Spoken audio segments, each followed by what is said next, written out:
Аз съм една от вас и днес вие се срещате с мен, Диляна.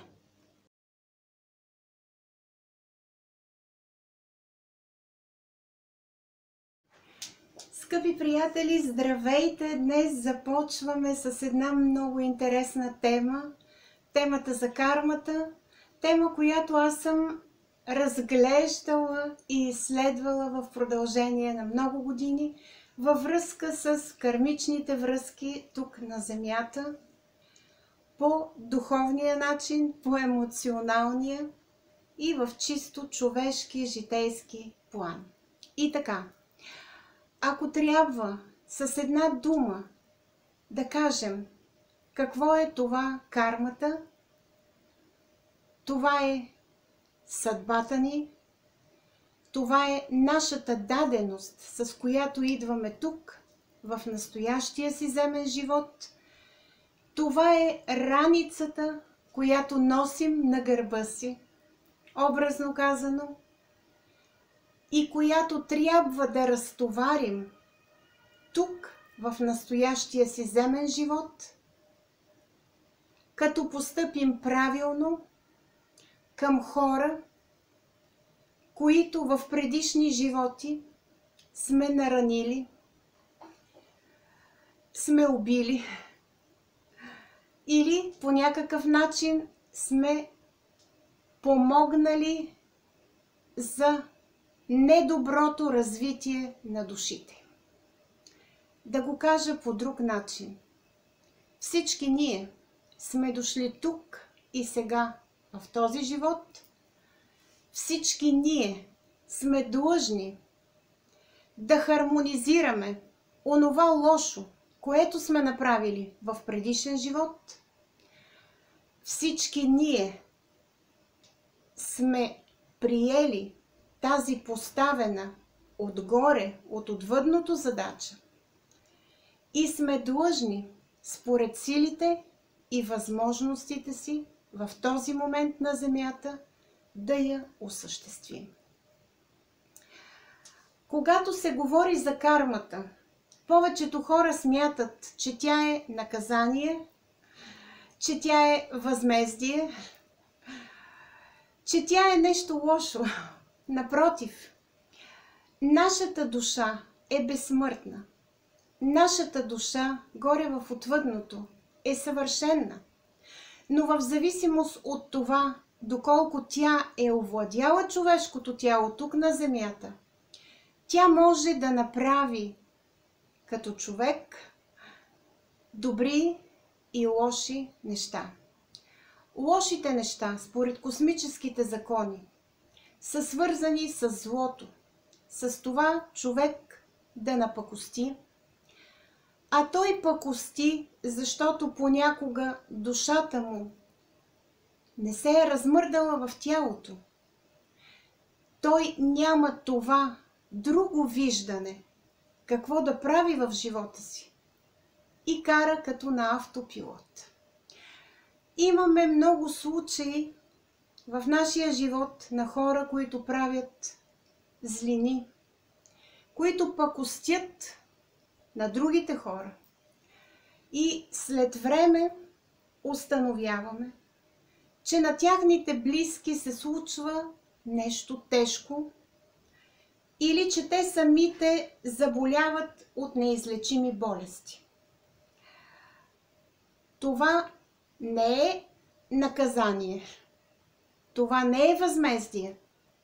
Това е вид хармонизиране и е свързано с непрекъснатата борба между доброто и злото. Тази борба не е само тук на Земята. Тя е в чисто космически план. И нашата безсмъртна, съвършена душа по тази причина слиза тук на Земята в поредното си прераждане и в поредното човешко тяло, за да се опита да пробуди човешките същества не само да правят добро, да мислят добро, да не пакостят. По тази причина в нашите човешки прераждания, когато сме извършили някакви лоши дела, ние сме длъжни да се върнем в следващото прераждане с раницата от тези лоши дела, извършени от нас, и да се опитаме да я разтоварим, като хармонизираме взаимоотношенията с тези, на които сме направили нещо зло. Не е лесно човек, слизайки от отвъдното тук на земята, да хармонизира с хората, на които е направил нещо лошо, или е постъпил по начин, който ги е, буквално казано, спънал в конкретния земен живот, в който са били заедно, и пътя на душата на тези хора не е могъл да бъде извървян. Те не са могли да свършат задачките, за които са били дошли. Бог не ни наказва. Бог не ни осъжда. Ние сами се наказваме във всеки земен живот, защото не постъпваме правилно винаги според космическите закони. Според духовните разбирания, адът, образно казано, е тук на земята, а раят е горе на небето. Какво имам предвид? Горе, в отвъдното, душата е хармонична. Душата е себе си. Там цари любов. Тук на земята ние идваме, ние се сблъскваме с различни кармични врагове. Понякога те са в нашето земно семейство. Ние срещаме кармични партньори. Ние имаме да хармонизираме толкова много взаимоотношения с хора и с души, на които ние сме напакостили, понякога без да си искаме, в предишните си животи. И идвайки с кармата в този земен живот, ние отваряме раницата и започваме да изваждаме онзи товар, който смятаме, че можем да хармонизираме.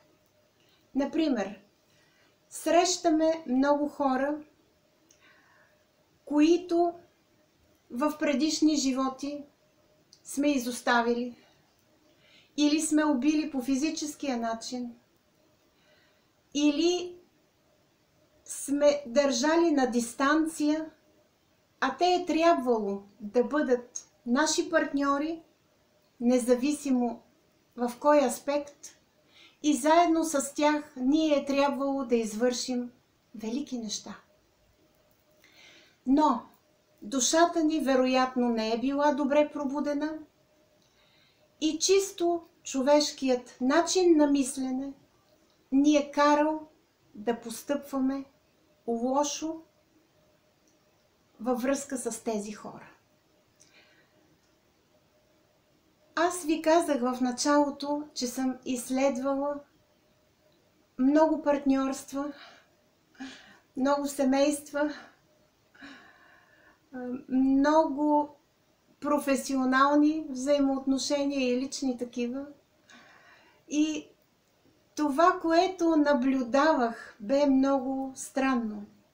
Божият план за всичките тези хора бе перфектен. Например, душа, която е убила предишния си партньор в предишен живот, се връщаше сега в този живот и трябваше да хармонизира взаимоотношенията си. Това бе толкова трудно. Не казвам невъзможно, защото в този живот хората бяха врагове. Те трябваше да направят стъпка към другия и онзи, който бе направил актът на зло в предишен живот, да поеме инициативата и да направи всичко възможно взаимоотношенията им да се хармонизират. Ще разкажа конкретни случаи, които са много интересни, как, например, хората идват с заболявания, които са от самото им детство. И да речем, душата, която е убила този човек, който е болен в настоящия земен живот, е принудена да се грижи за него до края на дните му в настоящия земен живот. Има толкова много случаи и чрез тях аз разбрах за себе си едно, което искам да споделя. Никой от нас не може да мисли зло и да прави зло във всеки земен живот, защото нашата душа там горе, в отвъдното, понася санкции. И тези санкции са свързани с нашата карма. Ние идваме в следващия живот и ние понасяме в земните условия толкова много негативи, но те не са Божието наказание.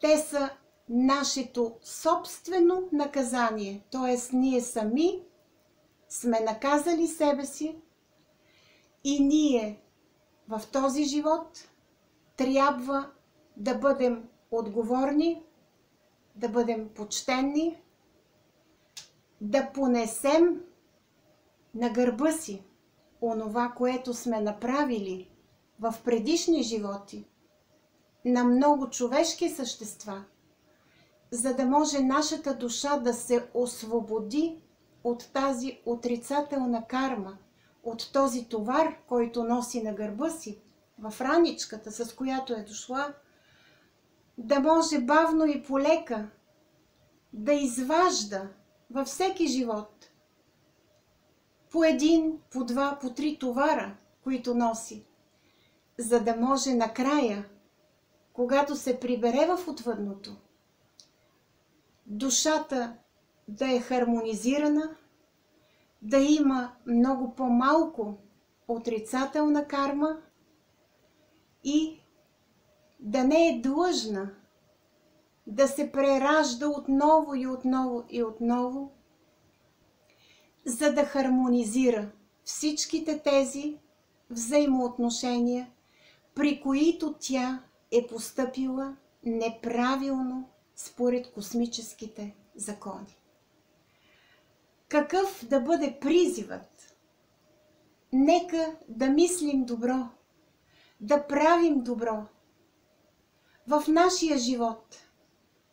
Всичко онова, което казваме или правим, да бъде белязано от любовта, защото тя е единица мярка за божественост и защото чрез любовта ние тук на земята можем да бъдем не само духовни, интелектуални, но и божествени. Ние можем да проявяваме качествата и характеристиките на нашата безсмъртна душа, която е божествена. Благодаря ви, че днес бяхте с мен.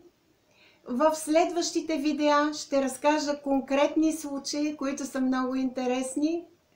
Довиждане и до нови срещи с следващото видео.